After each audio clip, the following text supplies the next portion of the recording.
coverage of October 7.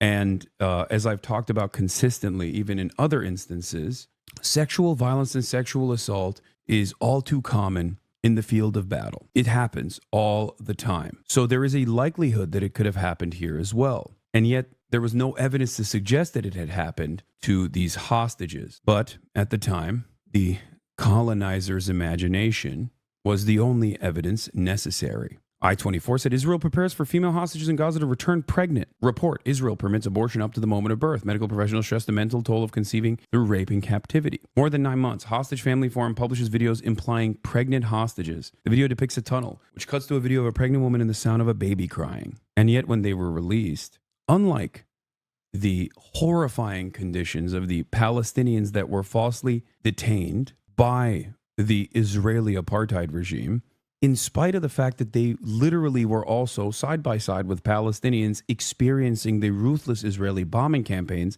they came across far healthier than the Palestinian prisoners that are released on a daily basis. If all goes well, the end of this nightmare is in sight.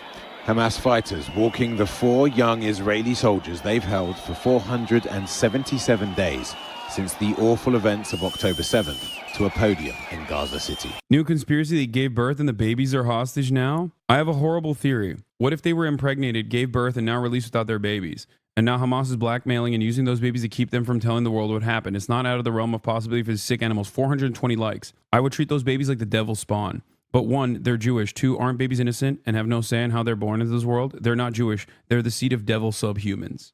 It's interesting to see in real time how a population that has been completely captive to fascist propaganda that spawned over almost an entire century reacts to situations like this. One day, if the world has not completely fallen to authoritarian fascism, historians will look back at these moments and document and will greatly elevate the field of fascist scholarship surrounding and historical research surrounding how a captive population receives fascist doctrine and how it changes their collective psyche. This is the fantasies of an insane person, and it's happening in real time, and it's very consequential. The very fact that people don't immediately go, this is the most insane thing I've ever heard in my entire life, you are out of your mind, and instead people go, you know what, you're probably saying a very scary truth right now, is damning for anyone with any critical thinking skills. It's devastating. But that is the reason why they did this release, this show of force, this show to basically say, look, the conditions that you claim that these hostages were in is not the conditions that they were actually in. And all matter of death and devastation that they experienced came in the hands of Israeli bombing campaigns. Now, this has been a consistent thing that we have heard from Israeli hostages that have been released. From the first hostage release that took place on humanitarian grounds, I think her name was Lipschitz, the old lady, all the way to even the likes of Noah Argani, who was a very famous Israeli captive that was taken from the Nova Festival, if you recall. Most Israeli hostages and prisoners of war have repeatedly said the exact same things, that the real fear that they experienced was the bombs falling on them indiscriminately. And even Israeli news has reported this, in spite of the obvious restrictions placed upon Israeli media from its fascist government. I fear, and I say this with sincerity, I fear this has happened throughout history under very similar circumstances, as a matter of fact. If you recall, the entire concept of the Manchurian Candidate, going all the way back to the Korean War for a brief moment, is born out of a very similar perspective. The American government, the American State Department, alongside American interests in the region, consistently dehumanized both the Koreans and the Chinese. And because of that, when when American soldiers were held captive by the Koreans or the Chinese, they were not mistreated, yet the media kept saying that they were. So when they actually came back and reported on their actual experiences, while we were supposed to maintain the position that these are some of the the most like fucked over people, right? They were held captive by the enemy because they did not play along with American propaganda. We assumed that they were brainwashed. We assumed that they had actually fallen to communist brainwashing. The term brainwashing literally comes from this. It was first utilized by American media to explain the process of how soldiers being held by Korean and Chinese communists did not have negative opinions about them, and more so started talking about imperialism in certain instances. That's where the term brainwashing comes from. Something that is in, our colloquial, it's in common lexicon at this point. Something that you just don't even think about. That's where it literally comes from. Isn't that crazy? The idea that the treatment, the expectation was that our enemy will treat our soldiers in an inhumane way.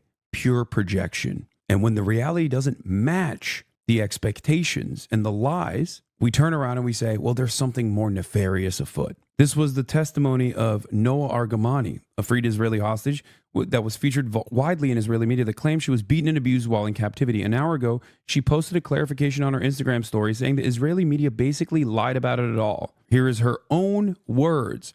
I can't ignore what has been going on in the media here in the last 24 hours. Things are out of context. They didn't beat me and didn't cut my hair. I was in a building that was blown up by the Air Force. The exact quote is, this weekend after my shooting, as I said, I had cuts all over my head and hit my whole body. I emphasize, they didn't hit me, but I was hurt all over my body from the collapse of the structure on me. As a victim of the 7th of October, I will not allow myself to be a victim again by the media. And what's additionally shocking about this is that these are people who live in Israel. These are people who are also susceptible to the same propaganda cycles when they, grew up with this social conditioning. And yet even they are like, dude, that's not the case. Like, you are using my own personal experience and my own personal story, the horrifying conditions that I went through to lie.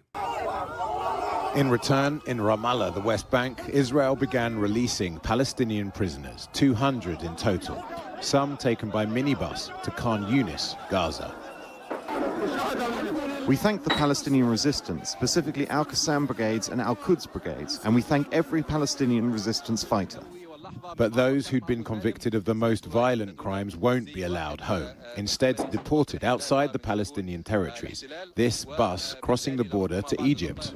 So here's more footage from their release as well. Breaking, Netanyahu says Israel will block Palestinian return to North Gaza until dispute over captive Arbel Yehud is settled. Israel's Prime Minister Benjamin Netanyahu has issued a statement saying Israel will not allow Palestinians to cross into northern Gaza as agreed upon in the ceasefire deal until the issue of the female civilian captive Arbel Yehud, who Israel expected to be released on Saturday, is resolved. Earlier, Israeli military spokesperson Avichai Adrae wrote on X that Hamas had violated the ceasefire agreement. Hamas released 4 IDF soldiers this morning. 200 Palestinian captives are set to be released shortly, and they have been, I think. Now, here is some information about this as well. Hold on. Seth Harp says strict adherence to the laws of war and dignified treatment of your enemy confers a powerful strategic advantage in the long term. Hamas is constantly outsmarting Israel. See, this is like perhaps the most logical way of looking at it, to a degree where, like, even if you believe that there are some really bad guys in Hamas, and that's an understandable position to have, right? Especially if you're, a American, it is the logical thing to do. It's kind of the same principle that I maintained throughout the past 15, 16 months, where people would come in here and be like, no, they're definitely killing the hostages. And I kept repeating over and over again, there is no logical reason for Hamas to just execute a hostage without showing it on camera. If you recall, I kept saying, if Hamas kills a hostage, if Al-Qassam kills a hostage, if the Palestinian Islamic Jihad kills a hostage, you will know, because they will use that as propaganda. They will, because these hostages are their only form of leverage.